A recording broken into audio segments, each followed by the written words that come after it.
জেই এর 13 দফা দাবির সমর্থনে আয়োজিত মিছিল ও পথসভায় রাজ্য সরকারের বিরুদ্ধে তীব্র ক্ষোভ উগরে দেন বিরোধী দলনেতা জিতেন্দ্র চৌধুরী।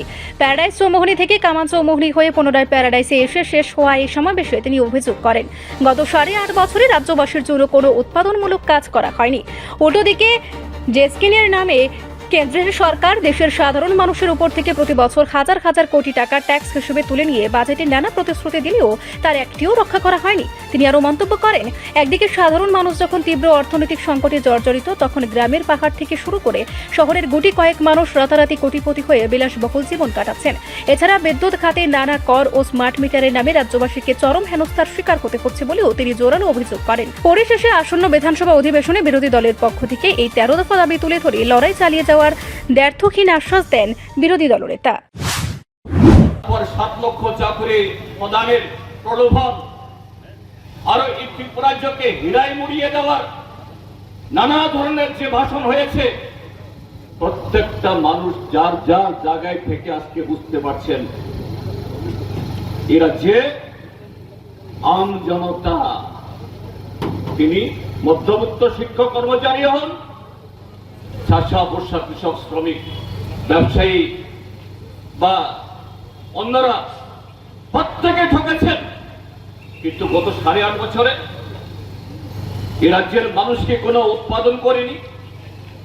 গত 8.5 বছরে এখন জিএসটির নামে কেন্দ্রীয় সরকার সারা দেশের মানুষের উপরে যে ট্যাক্স চাপিয়ে দেয়, আপনাদের উপর থেকে প্রত্যেক বছর হাজার হাজার টাকা নিয়ে যায়।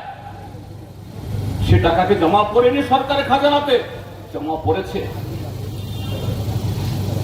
সেই অর্থে বাজেট তৈরি হয়েছে, বাজেটে নানা ধরনের প্রতিশ্রুতি তৈরি হয়েছে, কিন্তু কোন প্রতিশ্রুতি তারা পালন করেনি।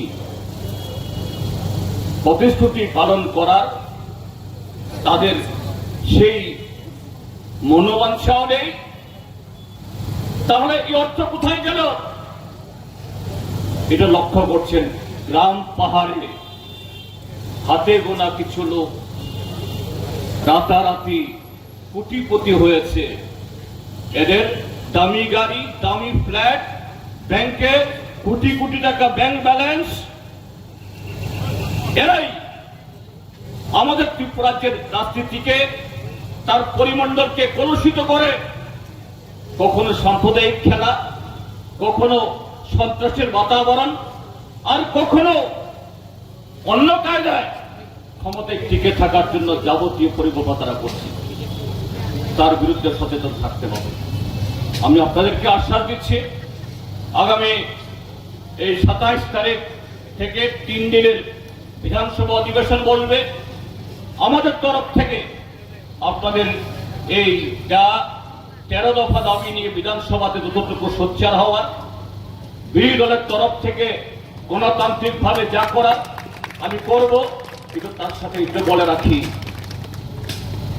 এই সরকার, এই দল, তাদের সেই কেন্দ্র থেকে রাজ্য অব্দি তারা যে রাজনৈতিক দর্শন, ফিলোসফির উপর দাঁড়িয়ে এদের গঠন, এরা আম জনতার ভালো, আম জনতার মঙ্গল, ভারতবর্ষের দীর্ঘমেয়াদী উন্নয়নের জন্য যা করতে হবে এরা কখনো করে না, করতে পারে না, এটা তাদের অভিধানে নেই।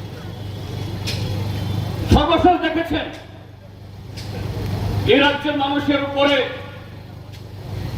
সেখানে road tax, development tax, professional tax ইত্যাদি নামে নানাভাবে এটা বোঝা চাপাচ্ছে।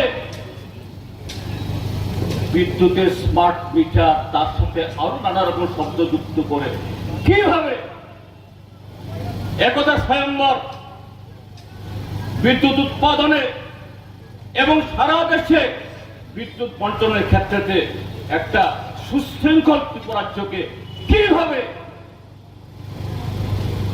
বিদ্যুতের ঘাটতি, সংকট, যা ওই রাস্তাঘাট থেকে শুরু করে আইন শৃঙ্খলা সমস্ত কিছুর মতো আরেকটা মাথা ব্যথার কারণ দাঁড়িয়েছিল। রিপোর্ট সংবাদ প্রতীক্ষা।